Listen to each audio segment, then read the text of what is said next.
వరంగల్ కాకతీయ యూనివర్సిటీలో కాంట్రాక్ట్ అధ్యాపకులు ఆందోళనకు దిగారు. రాష్ట్ర వ్యాప్తంగా 12 యూనివర్సిటీల్లో పనిచేస్తున్న కాంట్రాక్ట్ అధ్యాపకులను వెంటనే రెగ్యులరైజ్ చేయాలంటూ డిమాండ్ చేశారు. విధులు బహిష్కరించి కేయూ ఎగ్జామినేషన్ బ్రాంచ్ వద్ద నిరసన చేపట్టారు. కాంట్రాక్ట్ అధ్యాపకులను క్రమబద్ధీకరించాలని నినాదాలు చేశారు. జీవో నెంబర్ 21ని రద్దు చేయాలంటూ డిమాండ్ చేశారు. తమను రెగ్యులరైజ్ చేసిన తర్వాతనే కొత్త నియామకాలు చేపట్టాలన్నారు.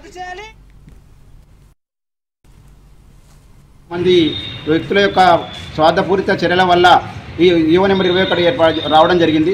దానికి నిరసనగా మేము ఎందుకంటే మమ్మల్ని రెగ్యులరైజ్ చేస్తాము, మేము గుడ్ న్యూస్ వింటామని అనుకునే క్షణంలో ఇటువంటి జీవో రావడం వల్ల కాంట్రాక్ట్ యొక్క వ్యవస్థ మొత్తానికి వాళ్ళ యొక్క కుటుంబాల రోడ్డు మీద సమస్య ఏర్పడ్డది. కాబట్టి దాని గురించి మేము వెళ్ళడం జరిగింది. నిన్న వెళితే దానికి అక్రమంగా అనేక మంది పోలీసులు వివిధ రకాలుగా హైదరాబాద్కు పోయే క్రమంలో చాలా రకాలుగా ఇబ్బందులకు గురి చేసి అరెస్ట్ చేయడం జరిగింది. దానికి నిరసనగా మాకు జరిగిన అన్యాయం గురించి అందరి తెలవడానికి ఉద్దేశంతో అన్ని సంఘాల మద్దతుతోటి ఈరోజు యూనివర్సిటీలు అన్ని 12